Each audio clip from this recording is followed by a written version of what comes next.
Olá, eu me chamo Edilson da Silva Garcês e junto com os acadêmicos Wenderson Sarudax Araújo e com o acadêmico Augusto Fernandes Neto e com o professor José Antônio Marbono, vou falar um pouquinho sobre o uso de geotecnologia no monitoramento da Amazônia Legal.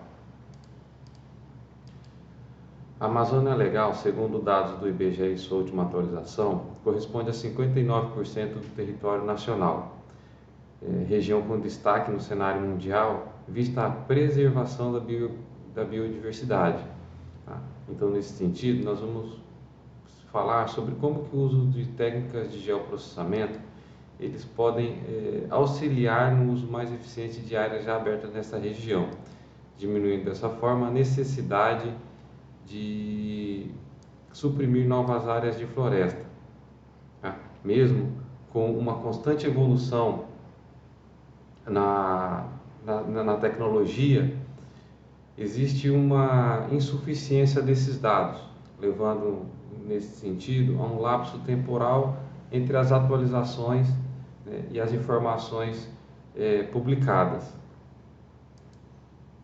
Então, o objetivo desse trabalho foi analisar por meio de uma revisão bibliográfica como que o uso de geotecnologia tem auxiliado na caracterização do uso do solo, bem como de áreas produtivas, e como a mudança de características de lavouras perenes para áreas de pastagens e, em alguns casos, já para lavouras anuais. Basicamente, esse trabalho ele trata-se de uma revisão literária com foco na contribuição que o geoprocessamento ele pode dar no monitoramento de áreas produtivas na Amazônia Legal. Para que fosse realizado esse trabalho, foi utilizado uma pesquisa dirigida em plataformas digitais, utilizando-se das palavras-chave, o termo de geoprocessamento, a agricultura na Amazônia, o uso do solo, e foi determinado um lapso temporal entre os anos de 2020 e 2023.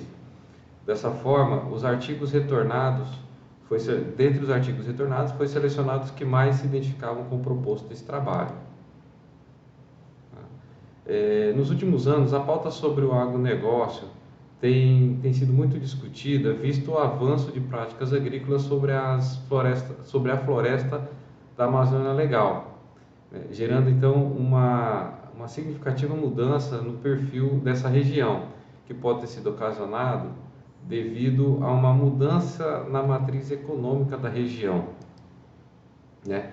Basicamente, ela tem deixado de ser extrativista, dando espaço inicialmente, há algumas décadas atrás, a lavouras de cacau e café, né? E aí, posteriormente, para lavouras de pastagem, né? Para cultivos de pastagem, né? E agora, na última década, já para uma produção anual de grãos, dentre eles a soja, o arroz e o milho.